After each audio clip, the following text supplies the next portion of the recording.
You need to pass your exam on an inspector calls, and this video is going to help you do that. We are going to cover everything you need to revise, from context to character analyses and key quotes, so be sure to take notes along the way. I'll also give you some secret weapons to ace your exam on this play, so keep watching until the end if you want to get the best grade. Let's jump straight in with a 30-second reminder of the plot. An Inspector Calls was written in 1945, but is set in 1912, and follows the wealthy Birling family as they celebrate the engagement of their daughter Sheila Birling to Gerald Croft. However, this evening is interrupted by the mysterious Inspector Goole, who reveals over time how each of them is connected to the suicide of a young working-class woman named Eva Smith. To fully understand this play, the historical context is really important because it influences the actions of each character that I will talk about later. Like I mentioned, this play was set in 1912, where society had really clear and set class divisions. The wealthy upper classes lived in luxury and had enormous privileges, while the working classes faced harsh living conditions, low pay, and almost no rights. This was just before the start of World War I, which changed the world forever. But at the time, the rich were overconfident, believing that things would always stay as they were, and oblivious to the upcoming disasters. The author, J.B. Priestley, criticizes their beliefs through Arthur Birling, who makes a number of false statements such as, "The Titanic! Unsinkable, absolutely unsinkable," and "There isn't a chance of war." Because this play was written in 1945, after the two world wars, the audience knows that what he is saying is nonsense, which discredits him and the upper classes that he represents. In the aftermath of the wars, society was eager for change, and socialism, the belief that society should be equal and all property or resources should be owned by the state rather than individuals, was taking over from capitalism. Priestley himself was a socialist, so this play was written to persuade the audience that there was an urgent need for collective or social responsibility to stop the world from repeating their past mistakes. Another key bit of context is that this play was written in a very similar style to a medieval morality play, which used personifications of vices and virtues like greed, pride, lust, faith, or wisdom to teach a moral lesson. The characters in An Inspector Calls each represent the moral failings of society, so let's go through them one by one to learn how Priestley uses them to teach his lesson, starting with Arthur Birling. Right from the start, it is very hard to like Mr. Birling. But why? He represents capitalism and upper-class greed, all the things that Priestley hated, so his character is purposely written to be annoying to put us off both him and his opinions, and make us more open to the inspector's message of socialism. Mr. Birling likes to talk a lot, but his speeches are full of dramatic irony, meaning that the audience knows more about the situation than he does. For instance, when he says the Titanic is unsinkable, we know this is ridiculous because of course it did sink. This makes him seem detached from reality, and also a bit desperate, because he wants so badly to be seen as an important, influential man with important things to say. This actually comes from his deep insecurities about his social standing, as Mr. Birling did not grow up rich like his wife. He had to make his own money, which is why he is such a staunch believer in capitalism. It is clear that he still feels like an outsider, however, as everything he does is to validate and elevate his social status, like getting a knighthood, or marrying off his daughter to a wealthier rival family. But that's his main problem. He doesn't care about the consequences of his social and financial climbing on other people, so long as he continues to do well. When Mr. Birling says, "It's my duty to keep labor costs down," he is saying that he feels no obligation to make his workers' lives better. Instead, his duty is to his profits. He doesn't really see them as humans. To him, they are just labor costs, and his mission is to keep them down so that they have no chance of equality or even just decent wages. Back then, national living wage wasn't a thing, and many workers did not have basic rights. When Mr. Birling fired Eva for asking for higher wages, he was not being unusually cruel. As Gerald says, "I know we'd have done the same thing." Priestley is showing how capitalism is built off of the exploitation of others and dehumanizes everyone involved, including Mr. Birling, because his actions don't make him a hard-headed man of business, like he thinks, just a money-hungry mercenary. Knowing all this, it's not very surprising that Mr. Birling doesn't learn his lesson at all, and looks for every excuse to go back to how everything was before. But he is definitely not alone in his stubborn clinging to the old ways. Let's move on to his wife, Sybil Birling, who is equally unlikable, but in my opinion, much more complex. The scene instructions say that Mrs. Birling is a rather cold woman, and this sums her up pretty well. She is snobby and classist, telling off Mr. Birling for complimenting the staff and looking down on anyone who she considers beneath her. This comes from her upper-class upbringing, as she was taught that money and status dictated your worth in society. She is of a higher social status than her husband, but you would never know this by how she acts, because she also advocates for the traditions which kept women from being equal to men. Although she does everything a respectable wife and mother should do, there is clearly no love between her and her husband, or even her children. Everything revolves around maintaining their social reputation, and she cares about that far more than any real problems they may have, like Eric's alcoholism or Sheila's concerns about Gerald. And the reason she does this is her pride, which is her major flaw. She is too proud to admit that the system that she grew up in and believes in has some serious problems, which is why she clutches her pearls every time someone exposes its corruption, like Alderman Megarty's sexual harassment of women. The classist system oppressed pretty much everyone who wasn't rich, white, and male, but it's not surprising that Sybil doesn't want to change it. She has had a very comfortable life, and cannot relate to women like Eva, who've had to struggle constantly just to survive. That is why when Eva came to her for help, all she heard was the lies that she told, not the desperation of someone who had been miserably failed by society. When she says, "girls of that class," about Eva's suicide, she is going off of false stereotypes and assuming that whatever drove Eva to do what she did was her own fault.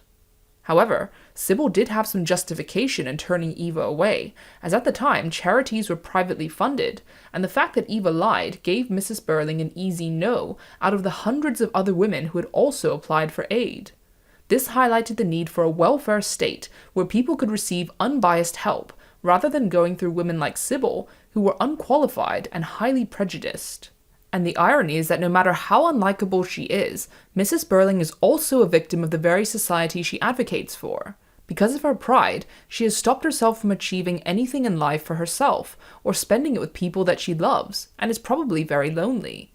This is why she cannot accept the inspector's message, because it would be far too painful for her pride to admit that her whole life has been wasted. And in my opinion, that makes her quite a tragic figure. While both the Birling parents are too stubborn to embrace change, Priestley gives us some hope in the form of the Birling children, but especially Sheila. When we first meet her, she is the picture of a privileged young woman of that era who has her whole life laid out for her. She is very naive and sheltered, with no knowledge of the struggles of the working class, and is on the verge of getting engaged to Gerald Croft, a wealthy businessman who is of a higher social class to the Birlings. This is a dream come true for her father, who can use their marriage for lower costs and higher prices. Sheila is happy to go along with this, because as a woman in the early 1900s, she had no say in her own life. She acts very childlike as a result, saying things like, "I'm sorry, Daddy, actually I was listening," and doesn't seem to think much for herself. However, she quickly starts to change when Inspector Goole arrives, reacting emotionally to the news of Eva's suicide. This may be because her and Eva share some similarities, as both are described as pretty girls in their 20s. When Sheila realizes the consequences of her actions, she is instantly willing to take responsibility, admitting, "It was my own fault." She acted out of spite and naivety, without thinking about how it would affect Eva, even saying, "She was very pretty and looked as if she could take care of herself." The difference is, where Sheila's looks will get her set up for life as the wife of a rich man, Eva's looks are a disadvantage. Because of her lower class status, men like Gerald did not see her as marriage material, using her for sex and then discarding her when it suited them. She also starts to become more assertive, calling out her father by interjecting, "These girls aren't cheap labor, they're people." And when Gerald starts to act fishy, she catches on straight away, asking him questions to get him to admit the truth. And in a very pivotal moment, she gives Gerald back his ring, a symbolic rejection of the traditional gender roles and societal expectations upheld by women like her mother. But it is only when the inspector leaves that Sheila really comes into her own, continuing his message of social responsibility and acting as his mouthpiece. The irony is, although she is the one character who really gets the message, she is also the only character with no power to do anything about it. and the reason that Priestley wrote it this way is because of the time this play was written. Just after World War II, women now had the right to vote and had been taking charge of running the country while the men were at war. Priestley was urging the women in his audience who could relate to Sheila to use their newfound power to disrupt the patriarchal society for good and ensure that things did not go back to the way they were before. This idea is highlighted at the end of the play when Gerald tries to give Sheila back her ring, and she doesn't really say no, answering, "No, not yet. It's too soon. I must think." You can see this in two ways. Either she has buckled to the pressure of her parents and Gerald, whom she has always seen as figures of authority, or she has realized that the only way for a woman in her situation to make any kind of change in society is to marry a man like Gerald with more social status. Since most marriages weren't for love anyway, perhaps she believes that this is the best option for her in a lose-lose situation. But that's for you to decide.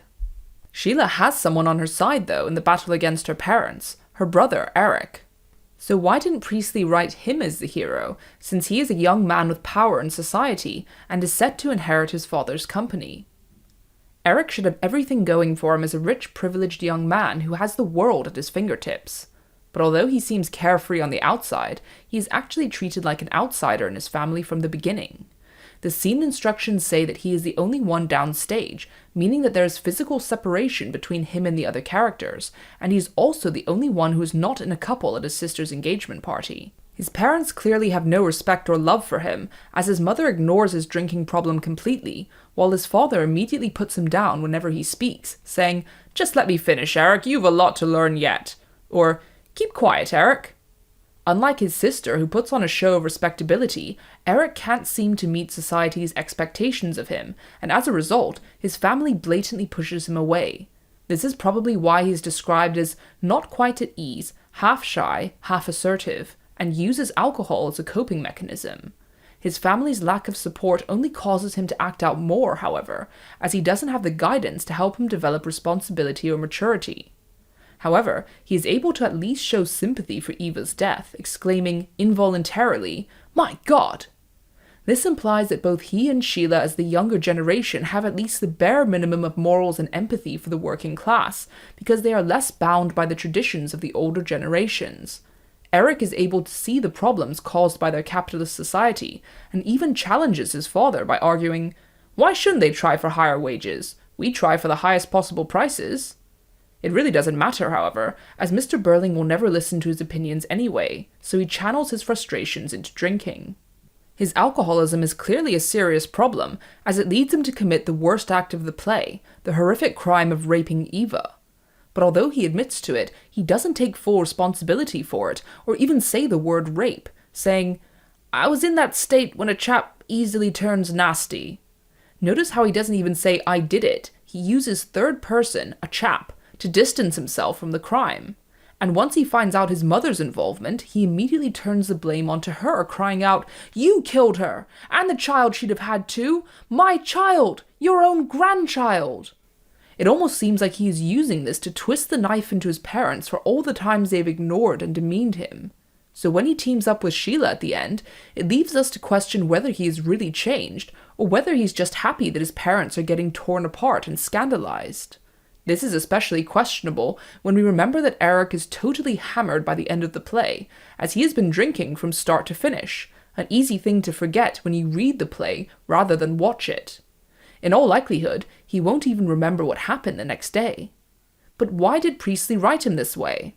In 1912, the world was on the brink of war, where all the young men like Eric would be called up to serve, and sadly probably die. Priestley isn't talking to the Erics of the world, the young privileged men who wasted their lives away rather than using their power for change, and is instead taking a chance on the young women like Sheila. Now that we've looked at all the Birlings, let's move on to Gerald Croft, who is possibly the most devious and immoral out of all of them. At the start, Gerald is a bit of a mystery. We know that he is the son of Lord and Lady Croft, a family that are socially superior to the Birlings, and that he is engaged to Sheila, but otherwise he seems like a fairly normal, likable character.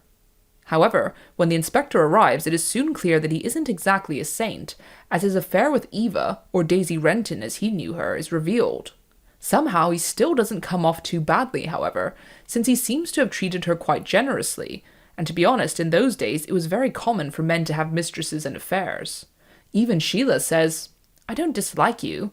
In fact, in some odd way, I rather respect you." He is still a sympathetic character in the eyes of the audience, since he seems to show real remorse for Daisy's death, saying, distressed, "Sorry, I've suddenly realized, taken in properly, that she's dead," and has to step out to clear his head. What many people miss, however, is that Gerald has just pulled off a masterclass in manipulation. Let's look at his account of meeting Daisy. He starts off by calling her young and fresh, and then juxtaposes this description with the grotesque Joe Meggerty and his obscene fat carcass, which paints a picture of her as a damsel in distress. This sets him up to be the Prince Charming who swoops in and rescues her from the half-drunk and goggle-eyed monster, even though in reality he is just as bad. He is a regular at the bar where he met Daisy, meaning this is not the first time he has cheated on Sheila. And although he kept her in a nice little set of rooms and gave her some money to live on, he still just used her for sex, and then abandoned her when he got bored, even though he knew that she was in love with him. And let's not forget, Gerald is the only one who has time to prepare his story, because Sheila gets to him before the inspector does. So he has the opportunity to think about how he can spin things to salvage his reputation and his relationship with Sheila. What's more, when he comes back from his walk, he is the one who instigates the theory that the inspector is not legit, saying that he came across a police officer and casually brought it up. But did he? Now that we know that his other actions were premeditated, it is far more likely that he only pretended to be upset about Daisy's death as an excuse to slip away and do some digging on the inspector. The worst thing that he does, though, is try to explain away the inspector's claim that Daisy and Eva are the same person, when he knows for a fact that they are. In his account of the affair in Act 2, he reveals that the girl he met was from Brumley, lost her job due to a strike, and mentioned she got fired from a shop. So it just shows how little he actually cares that she died, and how far he will go to save his reputation and his business. Don't forget, he is just as much of a capitalist as Mr. Birling, and is the only one who supports his firing of Eva. But what makes him worse is that he is from a different generation who should know better. And in fact, he does know better. He knows what he is doing is wrong, and has seen firsthand the suffering and exploitation of the working class, but he is still fighting to keep things the way they are, because he has the most to lose. Priestley is showing that men like him, who were poised to take over their fathers' empires and had no intention of changing, were one of the biggest dangers to society.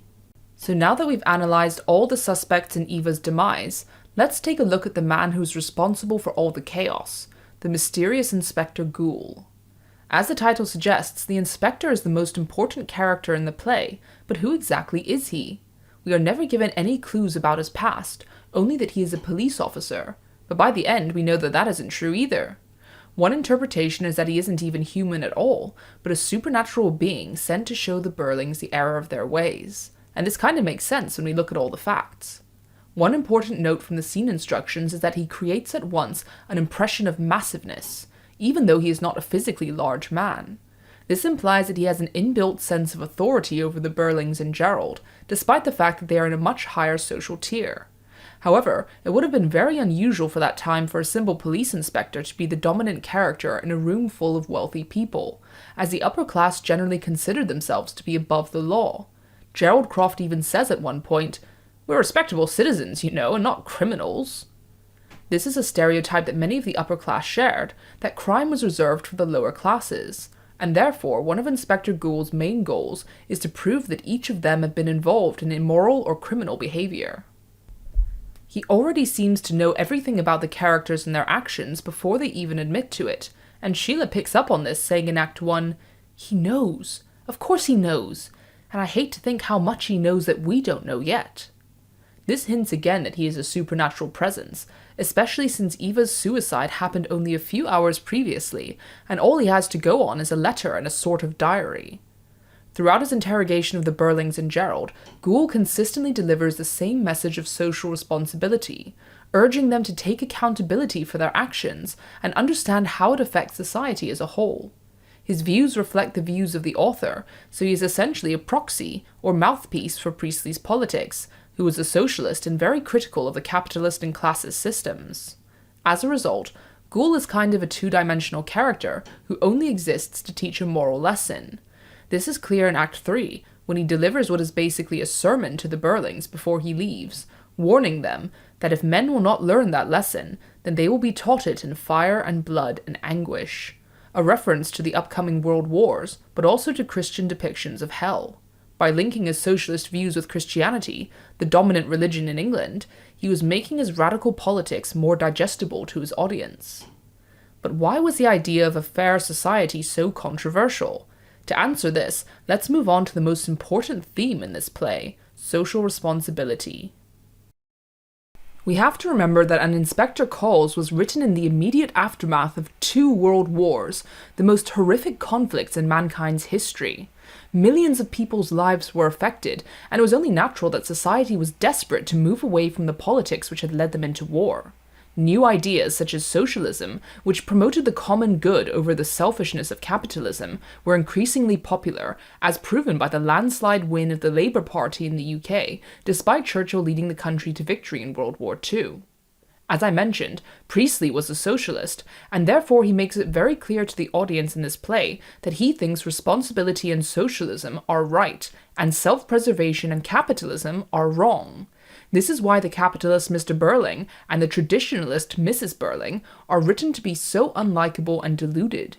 He portrays Mr. Birling in particular as an idiot. So when he says community and all that nonsense, a man has to mind his own business and look after himself.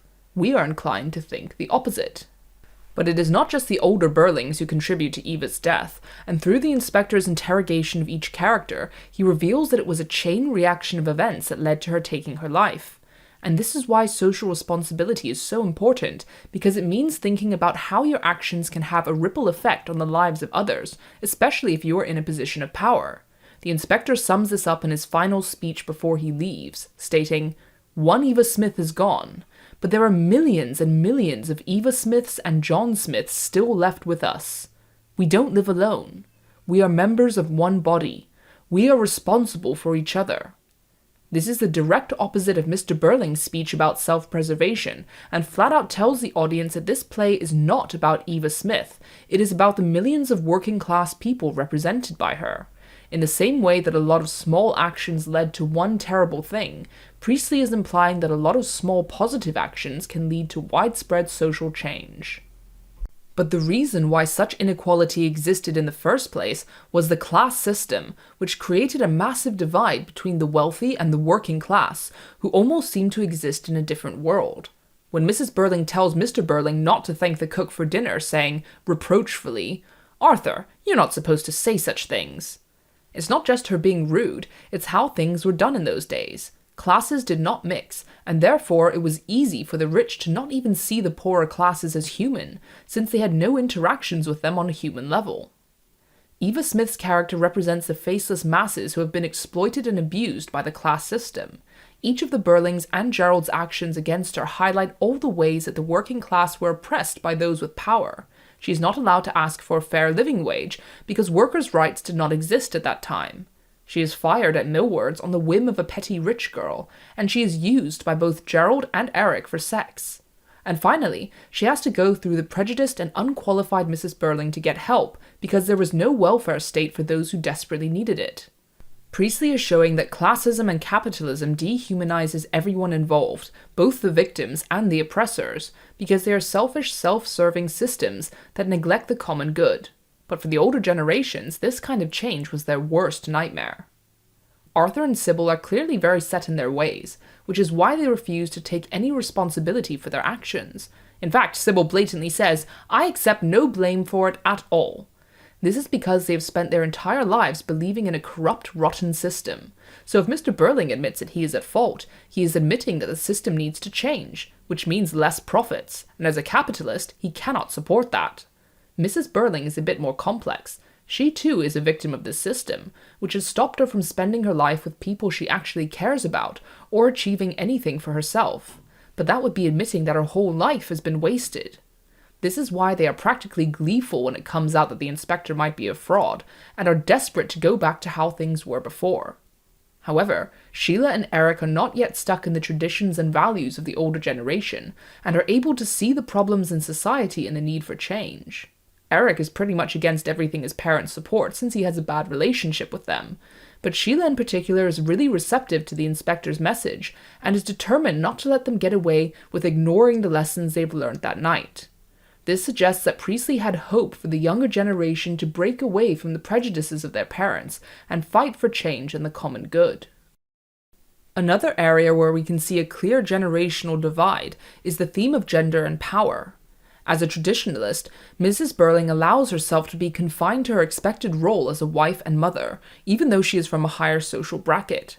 She actually advocates for gender inequality, as when Sheila complains about Gerald not spending enough time with her, she comments, "You'll have to get used to that, just as I had." Both their men have likely had multiple affairs, but the difference is that Mrs. Birling just silently puts up with it, or pretends it doesn't exist, while Sheila challenges the norms by giving Gerald back his ring. This is all well and good for upper-class women, but women like Eva had even less power, and were doubly oppressed by their gender and class. Both Gerald and Eric use their positions of privilege to exploit and abuse her in different ways, and the sad truth is that there is nothing she could have done to stop it. The society they lived in only catered to rich white men, and this imbalance of power had consequences. Perhaps one of the most shocking aspects of this play is the lack of basic morals by most of the characters. Again, this is because of the capitalist and classist systems, which dehumanized everyone involved and prevented people from having empathy for others. The inspector acts like a moral judge throughout the story, forcing the characters to reflect on their actions and take accountability, even though they might legally not be in the wrong. This play was written very much like a morality play, a medieval form of theatre which was used to teach the audience a moral lesson. In most morality plays, you would see the same types of characters, the everyman, or someone who represents the average man or woman, as well as personifications of sins and virtues. The story would usually involve the vices and virtues trying to sway the everyman to make right or wrong choices, with the good side winning out in the end. If we compare these traits to an Inspector Calls, the everyman is Eva Smith, who represents the oppressed working class, while the roles of the vices are represented by Gerald and the Birlings.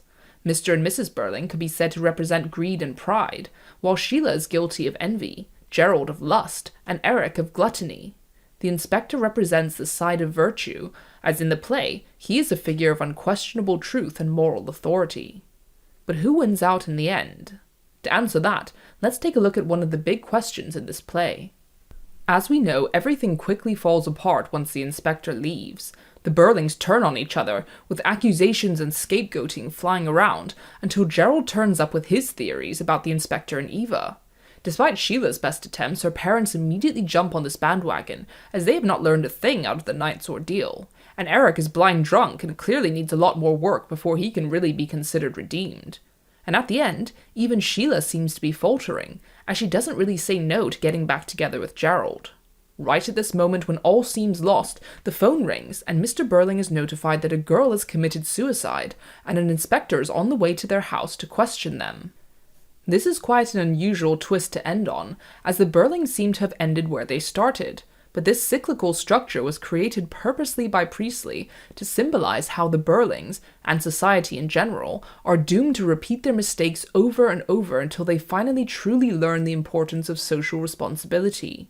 Remember, they had just lived through not one, but 2 world wars, and Priestley believed that greed and capitalism were to blame for that. Therefore, he is urging people through this play, and the character of Inspector Goole, to change for good this time to put an end to this cycle of destruction. But if a real inspector was sent at the end of the play, then that means Gerald's theory is right. Inspector Goole wasn't an inspector, but then who or what is he? The true identity of the inspector is one of the play's big mysteries, and Priestley deliberately leaves this question unanswered to bring greater focus to his message. Like I mentioned before, he is a 2-dimensional character that is only there to deliver Priestley's views on socialism, which ties into the whole morality play genre that aims to teach its audience a moral lesson, usually through divine intervention. And it does seem almost supernatural that he knows everything before it happens, like the death of Eva, which has not been officially released, and is foreshadowing of the coming world wars. The most common interpretation is that he is some kind of supernatural or divine presence, but some like to speculate that the inspector might be a time traveler who has come back to warn society about the consequences of their actions. Or you could argue that Goole might not be a police officer, but someone who is close to the case, maybe a relative of Eva who has inside information. But whatever your personal view is, it's important to remember that Priestley never intended to clearly define who the inspector is, or give any kind of closure in the story. Rather, he wanted the audience to focus on his message and reflect on their own behavior in the process. This is essentially the same reason why Eva Smith's identity is also left as a mystery. She is the character that the whole story revolves around, yet we never meet her or even confirm that she is real. Just like the inspector, this was done deliberately because of her symbolic significance. She represents the struggling working class, who are often invisible to those in positions of power, and her story highlights how the capitalist and classist systems exploited vulnerable people. When the inspector leaves, the Birling parents and Gerald try to delve too deep into the specifics of her identity, analyzing if she is one person or several, or if she even committed suicide. But by doing that, they are losing the point. As Sheila says, everything we said had happened really had happened. If it didn't end tragically, then that's lucky for us. But it might have done. Priestley is trying to challenge the audience not to focus on the specifics of her story, but rather to understand the consequences of the Birlings' actions and the importance of taking accountability even when no one is holding you responsible. So now that you know all about an inspector calls, here are my key tips to help you turn that knowledge into a good grade. You've heard me talk a lot about historical context in this video, and that's because for this play in particular, it is incredibly important. All the characters' actions and the motivation of the author in writing this play stem from what was happening in the world in 1912 and 1945, so try to integrate the context into your analysis as much as possible. For instance, if you're using Mr. Birling's line, "A man has to make his own way," you should discuss how this selfish attitude wasn't limited to him alone, but was a result of the capitalist and classist systems in 1912 which revolved around the individual and self-preservation. You can then talk about how this contrasts with how the world felt after World War II, when socialism and feminism were taking over in society. And speaking of quotes, it is absolutely crucial to memorize the right selection of quotes that can be used for a variety of situations. You can use the key quotes from this video, or check out my quotes video on an inspector calls, which gives you 12 quotes to cover the main themes, characters, and plot points. And most important of all, they are easy to memorize, because it doesn't matter how good the quote is if you can't remember it when you need it. But one of the easiest ways to get a better grade is to talk about language and structure, because most students neglect this area. By language, I mean the specific words that are used either by the characters or to describe them, and how that develops tone or imagery. For example, Mr. Birling's dismissive tone, using words and phrases like cranks, nonsense, or keep quiet, highlights his arrogance because he believes that only his opinion matters. For this play in particular, the structure is very important because of its unusual ending. If it's relevant, you can talk about how the play's cyclical structure, with the phone call at the end, reinforces Priestley's message of accountability and social change. Additionally, he uses the three-act structure to build tension, like how he dramatically reveals Eric's identity at the end of Act 2, after his mother unwittingly condemns him. And lastly, if you want to get the best grades, you need to go beyond surface-level analysis and include some critical interpretations of characters and themes. I've discussed many of these in this revision video, like how Sybil Birling should be seen as more than a two-dimensional villain, but also as a victim of the patriarchal and classist society that she perpetrates, or how Eric's drunkenness stops him from achieving true redemption. So try to put a different spin on your analysis, and as long as you can back it up with evidence from the text, examiners will reward your originality and extra depth. Well, that's it. We've covered all the basics to pass your exams, but if you want more analysis on any of the characters or themes to get you those extra marks, the videos are linked below. Good luck with your exams, guys, and I'll see you next time.